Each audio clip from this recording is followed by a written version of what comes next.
Assalamualaikum warahmatullahi wabarakatuh. Selamat siang.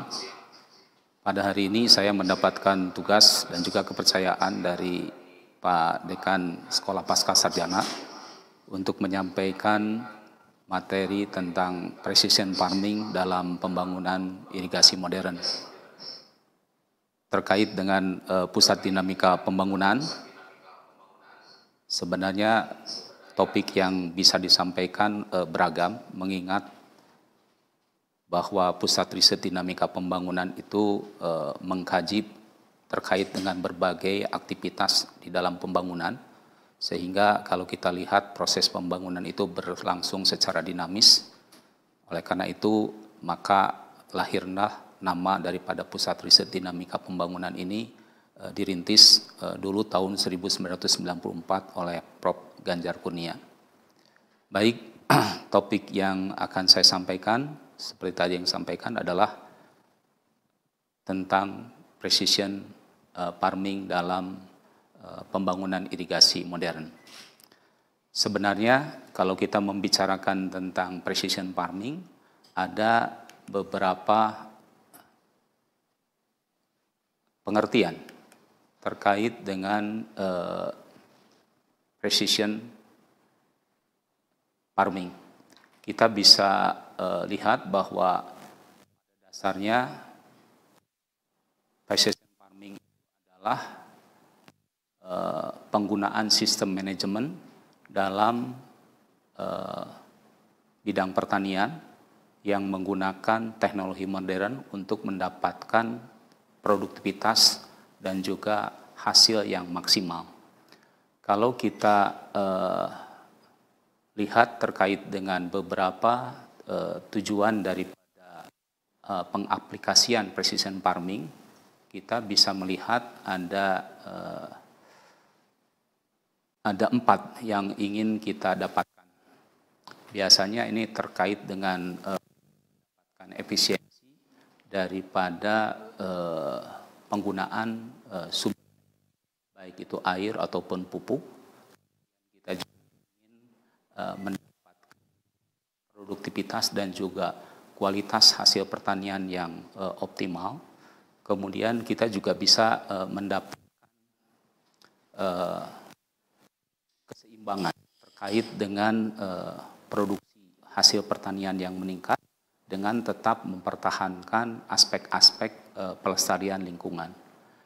Kemudian juga kita bisa menerapkan bahwa dalam precision farming ini adalah menerapkan strategi yang paling baik untuk meningkatkan hasil pertanian dengan bisa meminimalisir terkait dengan limbah yang dihasilkan.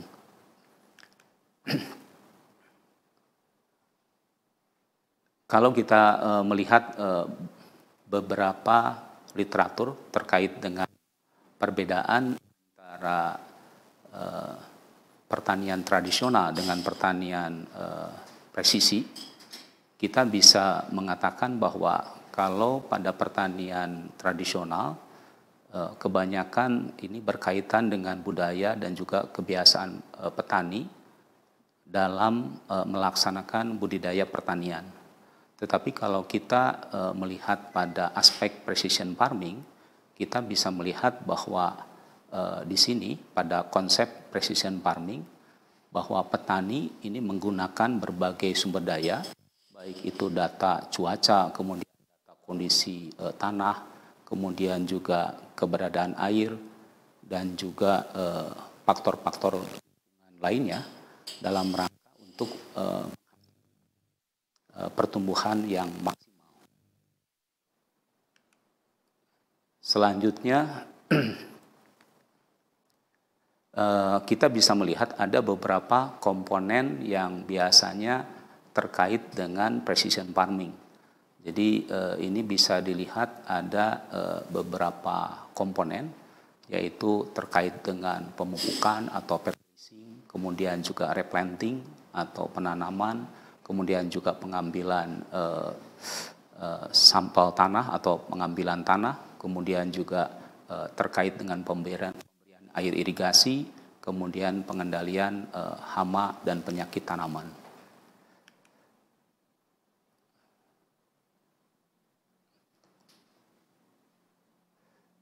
Kalau kita juga memperhatikan terkait dengan beberapa subkomponen precision farming, sebenarnya ada beberapa komponen kita bisa bagi ke dalam dua hal.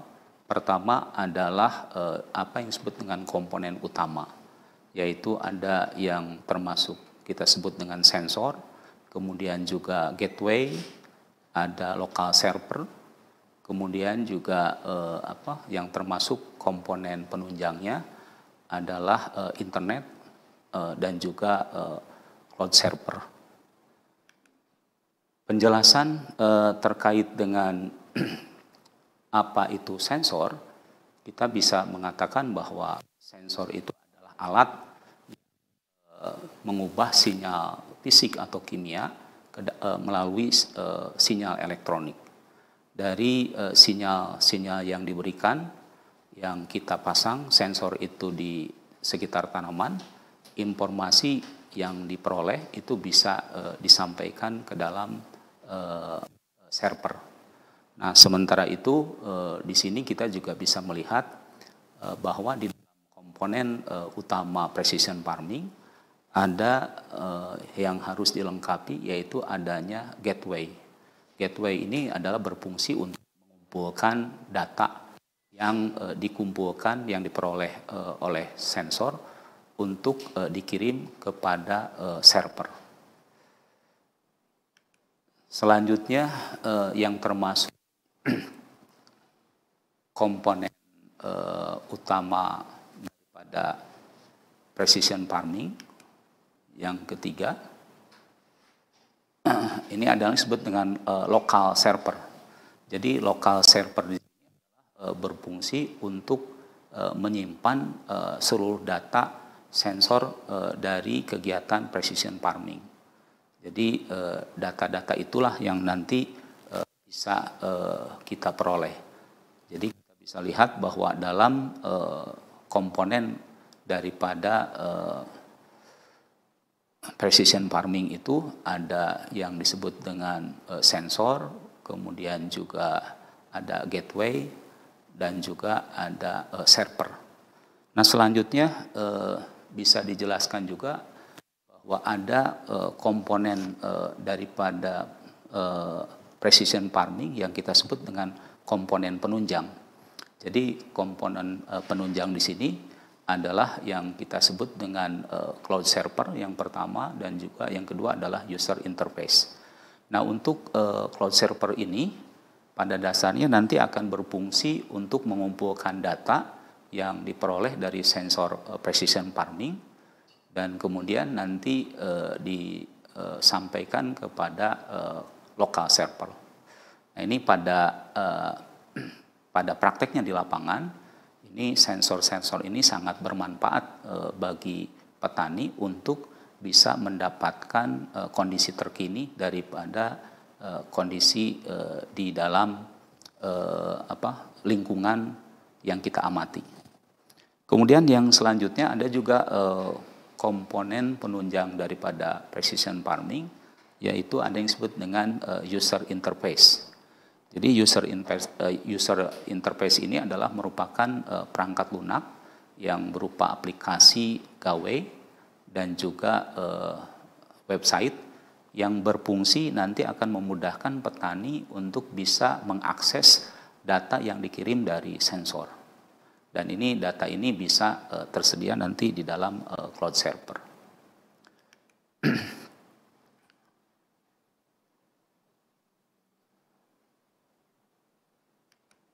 Selanjutnya, ini beberapa sensor yang biasanya ditemukan di lapangan untuk melakukan penerapan daripada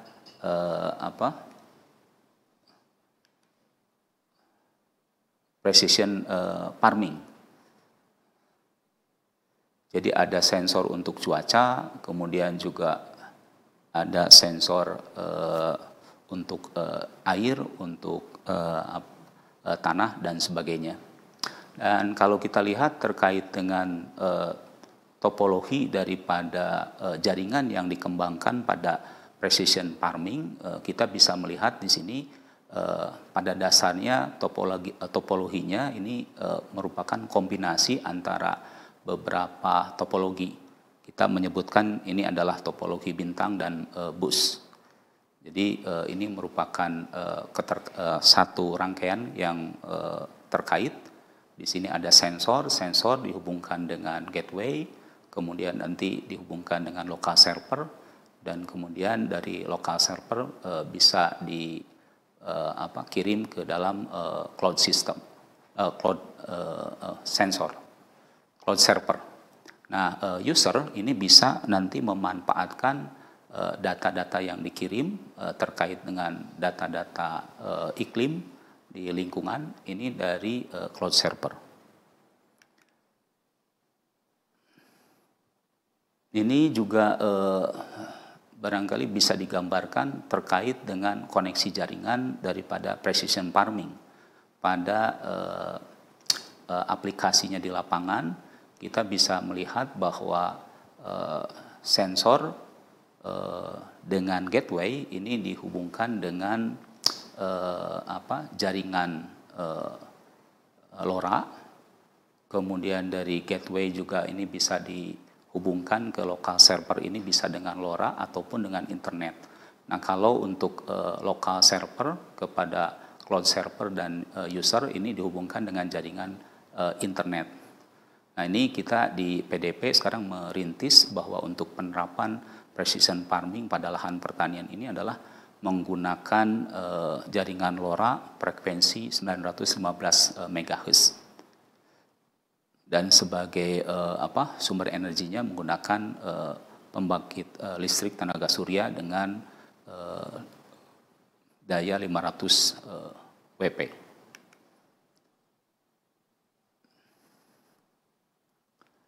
Ini untuk penempatan komponen-komponen yang diterapkan pada precision farming, kita bisa letakkan berdasarkan urutan seperti ini. Jadi sensor ditempatkan pada lahan yang dimiliki oleh petani, kemudian sensor ini akan disalurkan atau dikirim ke dalam gateway yang ditempatkan di kelompok tani. Kemudian dari gateway ini dihubungkan dengan local server yang bisa diterima di gabungan kelompok tani. Nah, terkait dengan data-data yang lainnya, ini bisa diakses di tingkat kota kabupaten dengan menggunakan cloud server. Dan kemudian berdasarkan penempatan komponen ini, kita sebagai pengguna, dalam hal ini petani, bisa memanfaatkan data terkait dengan penerapan precision farming di mana saja. Sehingga kalau ini bisa diterapkan, hal ini bisa dilakukan dan diintegrasikan secara nasional. Ini terkait dengan metode pemilihan lokasi demplot, ini yang kita akan coba barangkali untuk kerjasama dengan Kementerian Pertanian. Ini kita akan memilih terkait dengan lokasi demplotnya. Jadi lokasi demplot yang nanti akan kita terapkan, ini diharapkan sudah memperhatikan terkait dengan kawasan sentra pangan dan juga hortikultura, dan juga daerah irigasi dan juga lokasi embung. Dari kawasan dan juga dari daerah irigasi yang sudah ditetapkan tersebut, kita bisa nanti membuat peta kawasan sentra pangan dan juga hortikultura sesuai dengan kriteria, dan kemudian nanti kita bisa menentukan calon lokasi demplot yang nanti akan kita terapkan sebagai lokasi penerapan daripada precision farming. Ini juga terkait dengan peta kawasan sentra pangan dan hortikultura. Kita juga membutuhkan beberapa informasi, diantaranya ada peta curah hujan, kemudian juga ada data curah hujan bulanan, sebaran kelompok tani, kemudian juga lokasi terkait dengan keberadaan tanaman sayuran dan juga tanaman pangan yang kita pilih.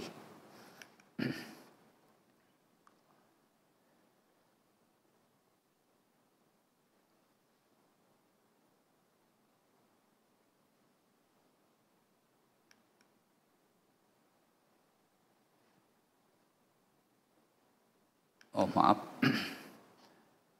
Ini kalau kita membicarakan terkait dengan regulasi tentang irigasi, kita sebenarnya bisa memperhatikan bahwa pada dasarnya peraturan pemerintah yang mengatur tentang irigasi masih mengacu kepada peraturan pemerintah nomor 20 tahun 2006. Karena sampai saat ini memang termasuk pada tahun 2020 kemarin berbagai pihak kementerian dan juga direktorat yang berkaitan dengan pengelolaan sumber daya air masih merumuskan terkait dengan regulasi tentang peraturan pemerintah tentang irigasi. Jadi kita acuannya masih mengacu kepada PP nomor 20 tahun 2006. Nah, di dalam peraturan tersebut disampaikan kita mengenal ada beberapa istilah irigasi. Jadi ada irigasi permukaan, kemudian juga ada irigasi bawah tanah atau irigasi bawah permukaan, kemudian irigasi pompa, irigasi rawa, irigasi tambak. Nah, terkait dengan irigasi sendiri, kita mengenal bahwa irigasi itu adalah upaya pemberian air yang diarahkan melalui saluran-saluran ke dalam lahan pertanian. Nah, kemarin kita masih ingat barangkali terkait dengan Undang-Undang Sumber Daya Air nomor 7 tahun 2004. Dikarenakan isi daripada Undang-Undang Sumber Daya Air 2004 tersebut atau nomor 7 2004 itu ada hal-hal yang merugikan masyarakat, maka dilakukanlah judicial review di Mahkamah Agung. Dan kemarin sebenarnya sudah keluar terkait dengan Undang-Undang Sumber Daya Air nomor 17 tahun 2019.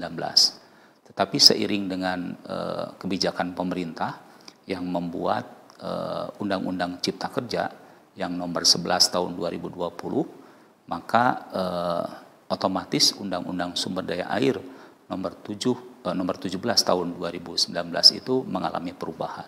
Dan konsekuensinya terkait dengan peraturan pemerintah yang sudah disusun, ini harus menyesuaikan juga dengan regulasi yang ada.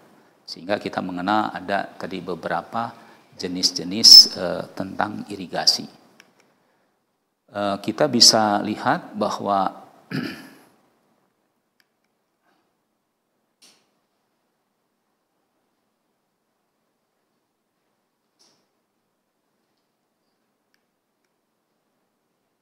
nah ini sudah disampaikan terkait dengan Undang-Undang Sumber Daya Air adalah kita mengenal bahwa irigasi itu adalah usaha penyediaan, pengaturan dan juga pembuangan air irigasi untuk menunjang pertanian.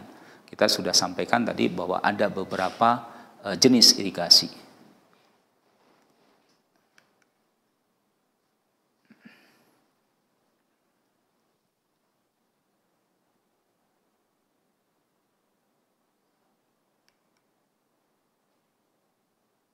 Ini terkait dengan irigasi juga di sini disebutkan ada yang dimaksud dengan pertanian rakyat.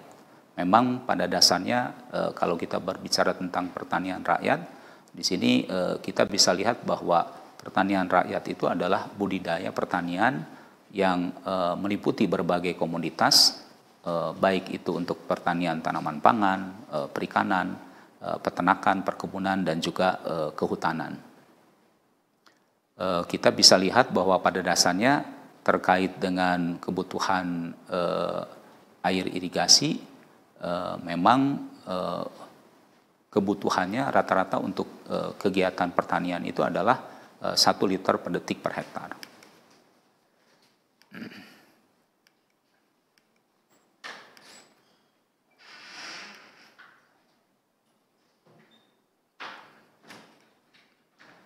Kalau kita lihat terkait dengan gambar sistem irigasi, kita mengenal ada irigasi permukaan.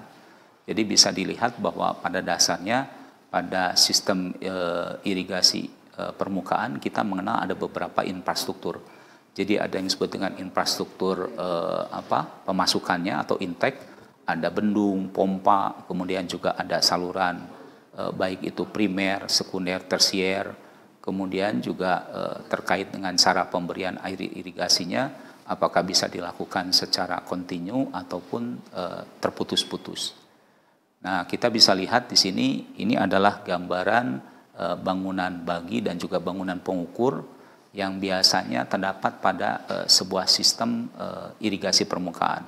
Kita bisa lihat di sini ada salurannya, kemudian ada bendungannya, kemudian juga ada beberapa informasi yang kita peroleh, termasuk terkait dengan keberadaan petak tersier yang merupakan lahan pertanian yang biasanya dipergunakan untuk kegiatan budidaya pertanian.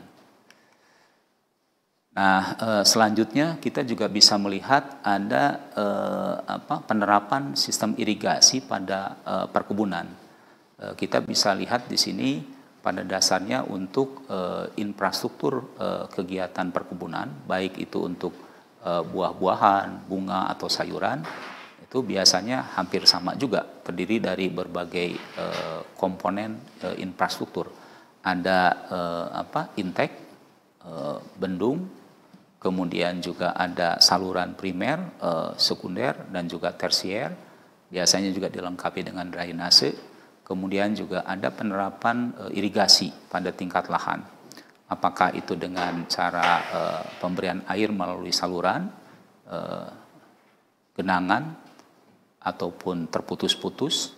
Kemudian juga bisa diterapkan menggunakan irigasi alur. Kemudian bisa menggunakan irigasi curah atau sprinkler. Dan kemudian bisa juga menerapkan sistem irigasi tetes atau dripper pada irigasi mikro. Ini gambar-gambarnya. Nah, penerapan irigasi juga bisa kita lakukan pada komoditi tanaman-tanaman perkebunan. Terutama ini diterapkan pada tanaman tahunan. Jadi kita bisa lihat untuk tanaman tahunan ini bisa diberikan dengan cara irigasi alur pada tanaman-tanaman tertentu. Kemudian juga bisa dengan menggunakan genangan, kemudian bisa menggunakan sprinkler, disemprot, atau kita sering menggunakan istilahnya juga dengan gun sprinkler. Kemudian kita juga bisa memberikan air pada tanaman tahunan atau tanaman perkebunan ini dengan menggunakan micro sprinkler yang kita semprot, contohnya ada. Dan kemudian yang terakhir penerapan pola irigasi juga bisa kita terapkan pada tanaman perkebunan atau tanaman buah-buahan dengan menggunakan irigasi tetes. Artinya air diberikan kepada tanaman di sekitar perakarannya.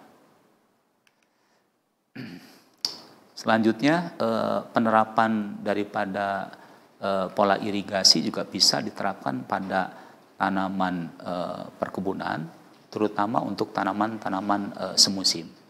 Ini contohnya gambar yang bisa diperlihatkan, ini adalah penerapan irigasi alur.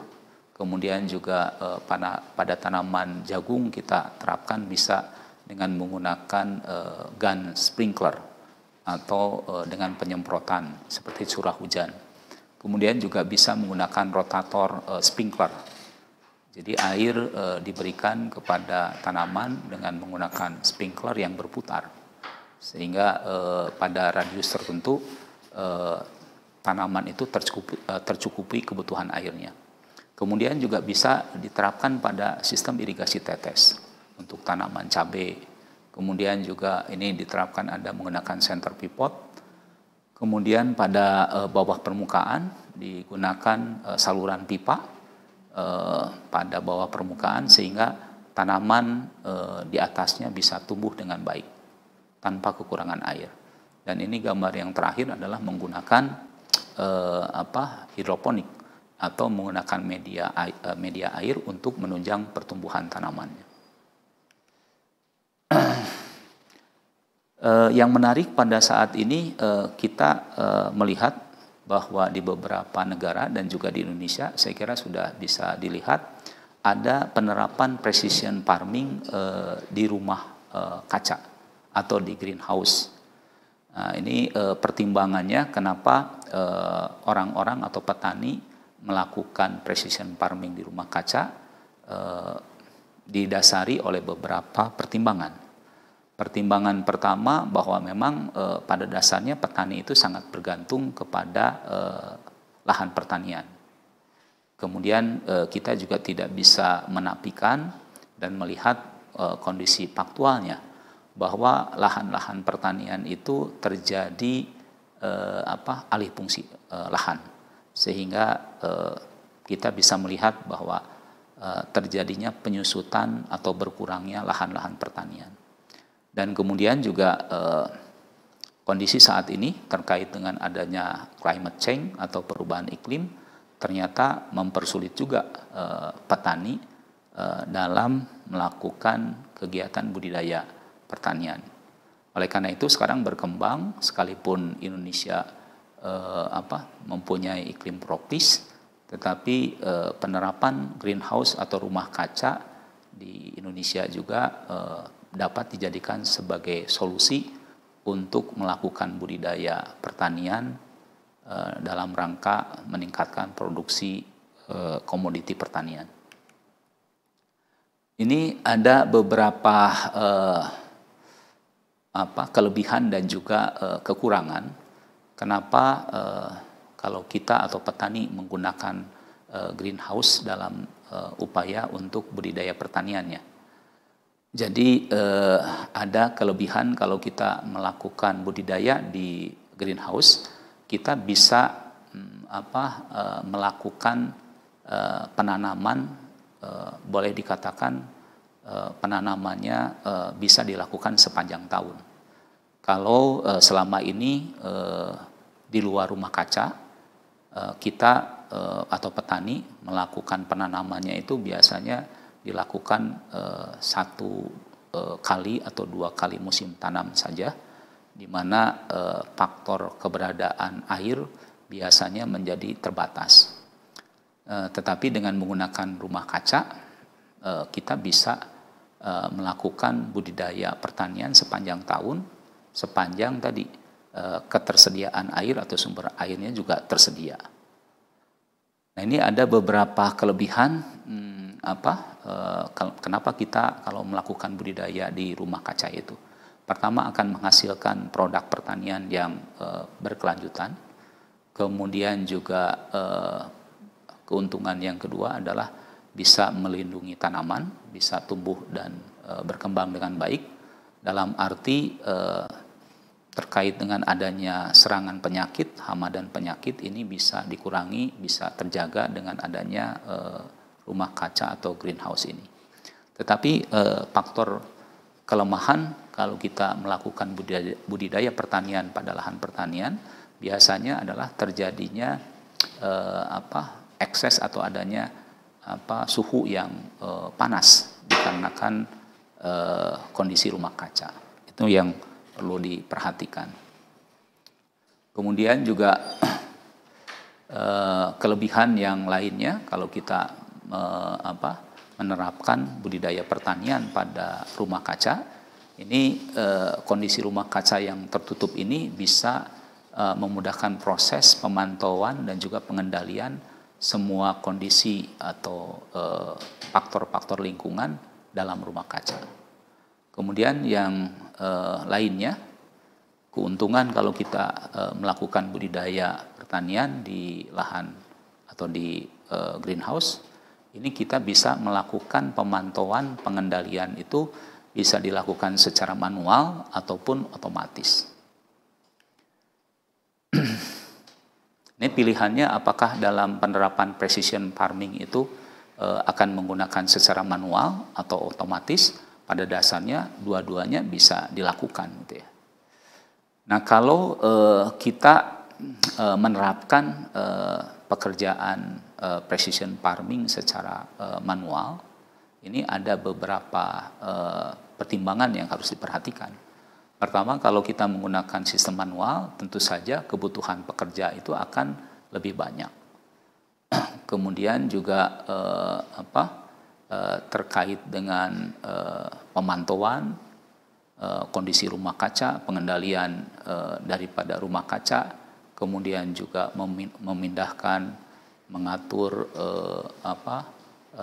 saklar atau tuas terkait dengan komponen-komponen yang ada di dalam rumah kaca. Nah, tetapi kalau kita menggunakan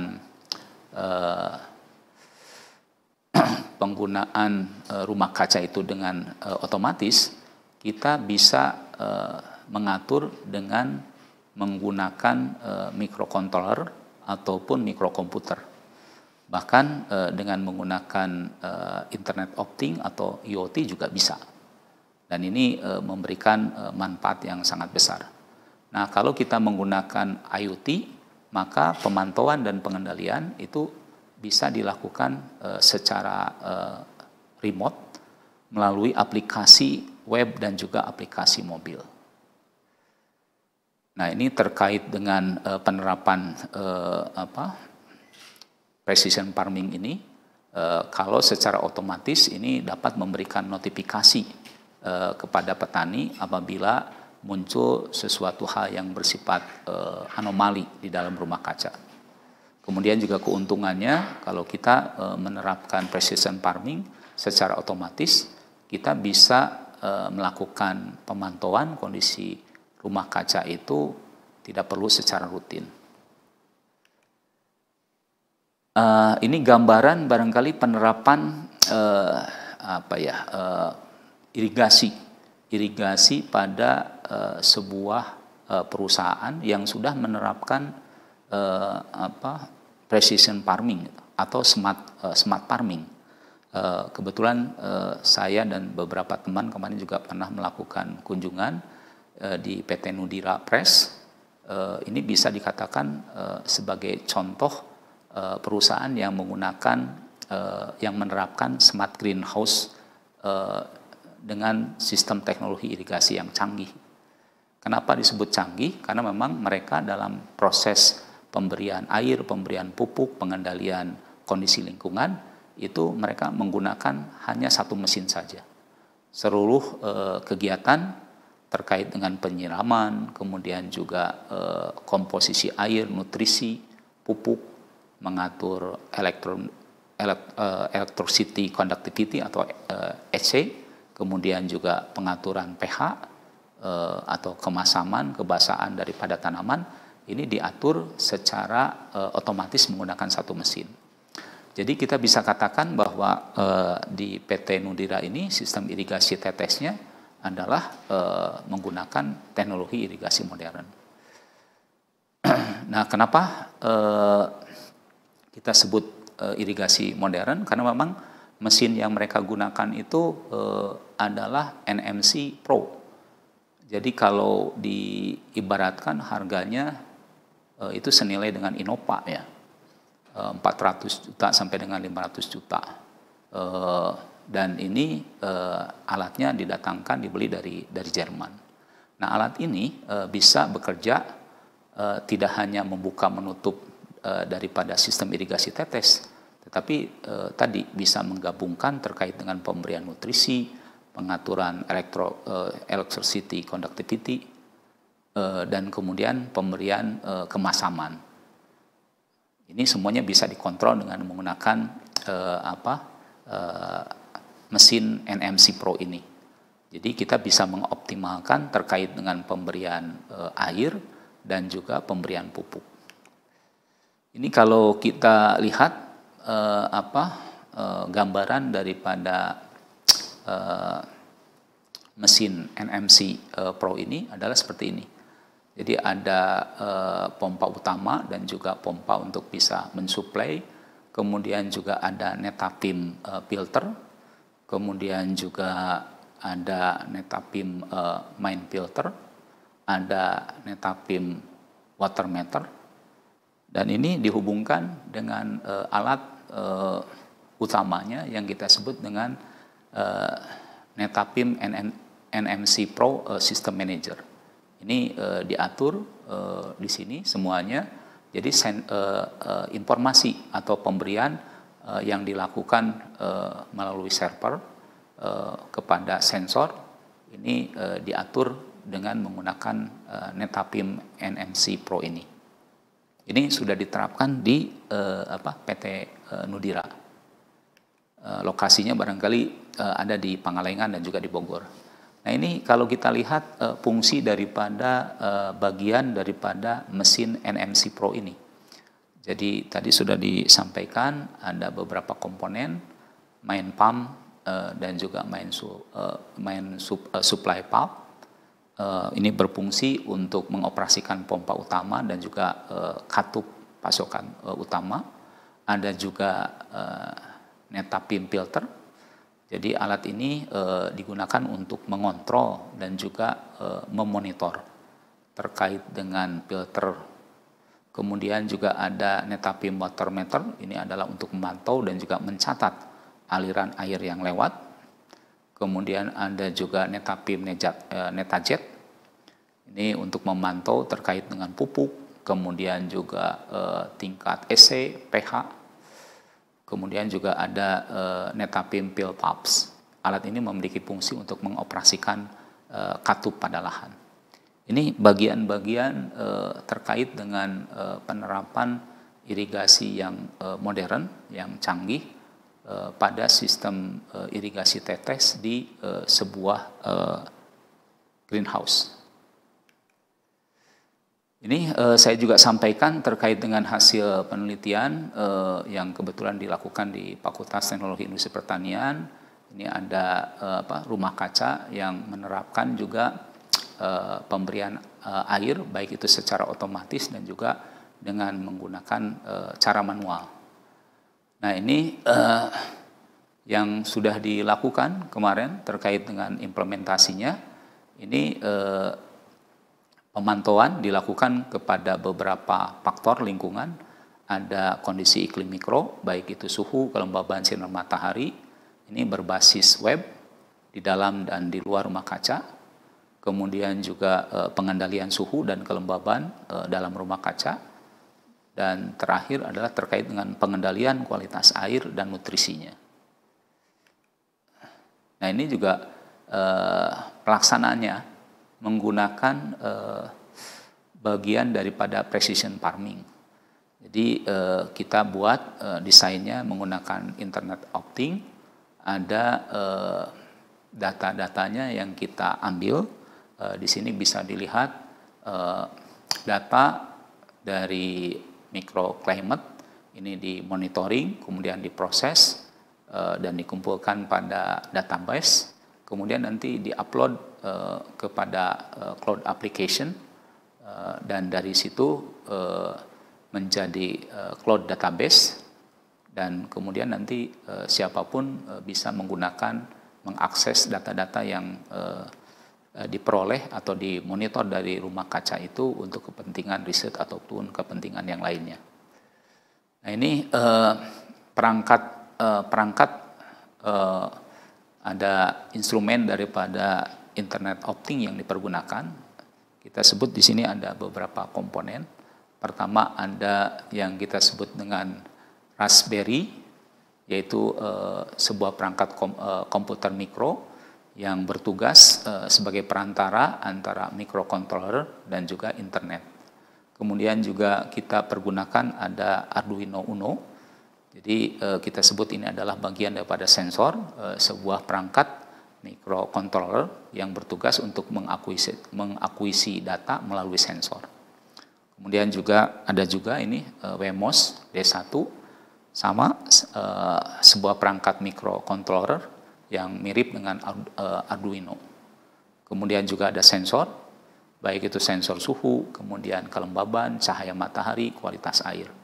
Kemudian juga ada router atau modem untuk mengirim data ke cloud server melalui internet. Dan kemudian ada breadboard, sebuah papan yang digunakan untuk menghubungkan sensor pada microcontroller. Itu tadi perangkat kerasnya. Nah, kalau terkait dengan perangkat lunak yang dipergunakan pada instrumen IoT ini adalah ada Arduino IDE, yaitu adalah aplikasi yang digunakan untuk membuat program dan mengunggah ke microcontroller. Kemudian juga ada Python, sebuah aplikasi, ini software yang diinstal pada Raspberry untuk mengambil data dari Arduino Uno, dari sensor, dan mengirimkannya kepada cloud server. Kemudian ada cloud server, yaitu media penyimpanan yang berada di internet untuk menerima data dari Python dan menampilkannya dalam bentuk situs web. Nah ini kalau diperhatikan prototipnya, ini ada bagian sebelah kanan, sebelah tengah, dan sebelah kiri. Bisa dijelaskan barangkali ini terkait dengan bagian kanan tadi adalah papan breadboard-nya yang untuk memasang sensor. Bagian tengahnya itu adalah perangkat Arduino Uno.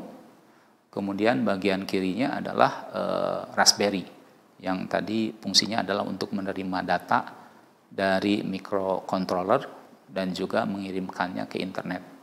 Biasanya menggunakan koneksi Wi-Fi. Nah ini hasil pemantauan yang kita dapatkan. Ini webnya bisa menampilkan 200 data terbaru yang ditampilkan. Jadi ini data diakuisisi biasanya dalam 1 menit. Ini kita bisa lihat pada tampilannya, di situ ada temperatur, kemudian ada relativity humidity, dan kemudian ini terkait dengan pengambilan datanya. Dan ini kita bisa tampilkan dalam bentuk grafik. Di situ ada temperaturnya, kemudian juga terkait dengan relative humidity-nya atau RH-nya. Nah ini juga sama terkait dengan pemantauan daripada microclimate di greenhouse. Di sini kita bisa mendapatkan data-data temperatur hariannya, kemudian juga RH hariannya. Jadi ini hasil pemantauan bisa ditampilkan dalam bentuk web. Dan kemudian data tampilannya ini bisa dikonversikan dalam bentuk line chart. Jadi untuk memudahkan pembacaan. Jadi kalau tampilan data sebelah kanan kan agak membingungkan ya. Tapi kalau kita lihat dalam bentuk line chart ini akan lebih mudah untuk diamati. Ini juga kita bisa lihat bahwa dari data yang diperoleh dari scatter plotnya ini ada sekitar 28.906 data, dan kalau kita lihat ternyata kalau kita dekati dengan persamaan regresi ternyata R kuadratnya ya cukup bagus ya, sekitar 0,7. Ini relatif linear, dalam arti kalau RH-nya besar berarti konsekuensinya suhunya akan rendah. Tetapi kalau suhunya tinggi, maka RH-nya akan mengecil. Ini gambaran persamaan regresinya. Selanjutnya kita juga bisa melihat pola-pola yang diperlihatkan dari data-data yang yang kita ukur, yang kita dapatkan, yang kita pantau dari greenhouse. Ini gambar ini menunjukkan secara time series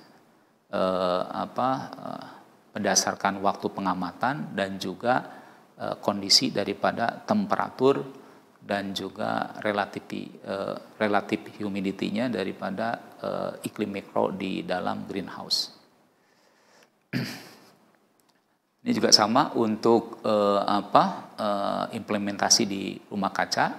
Ini kita bisa dapatkan data-datanya, RH-nya, kemudian juga temperaturnya, kemudian juga lama penyinaran. Lama penyinaran yang kita hitung berdasarkan satuan lux. Nah ini lokasi daripada sensornya kebetulan dalam riset ini ditempatkan ada 2. Yang pertama di dalam rumah kaca, yang kedua di luar. Yang pertama adalah di luar rumah kaca, outdoor, dan yang kedua adalah di dalam rumah kaca. Jadi ini gambaran data-data yang kita peroleh dari perangkat microcontroller di luar ruangan yang kita bisa akses datanya. Nah, ini juga hasil pemantauan selama 1 bulan. Ini data yang dihasilkan itu cukup banyak, sekitar 97.140 baris. Jadi datanya ada 2 karena memang dilakukan di dalam dan di luar rumah kaca.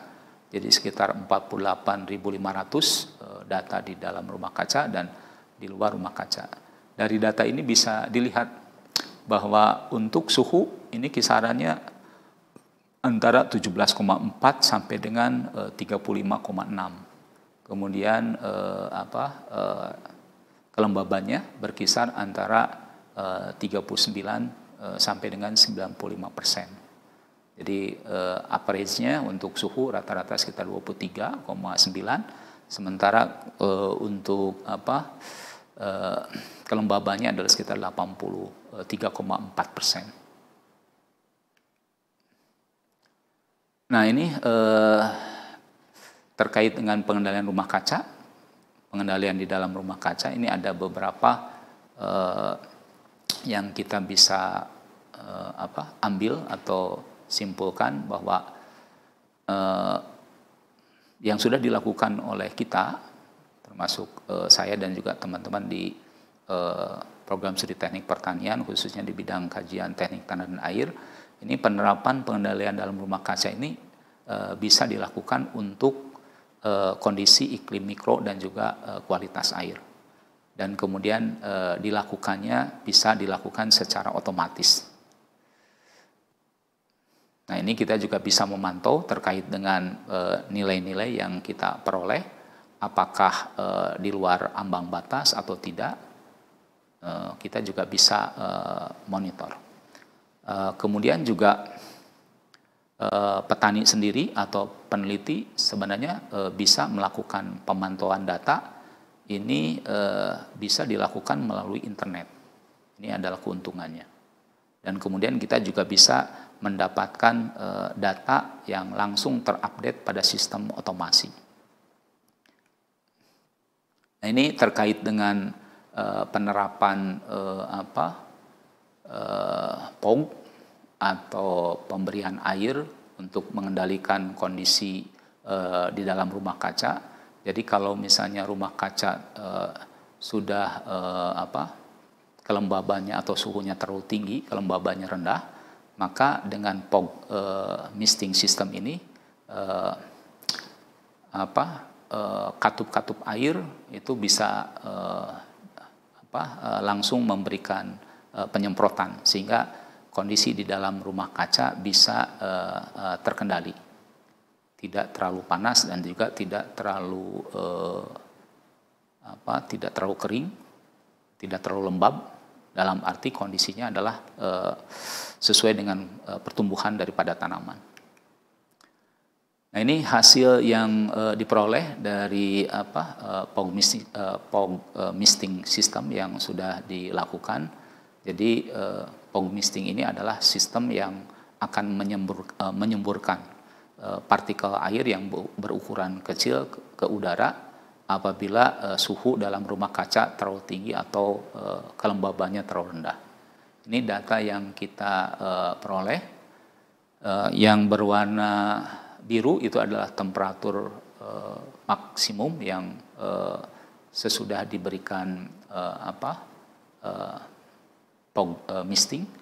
Ini yang berwarna kuning adalah temperatur sebelum diperlakukan POG misting system.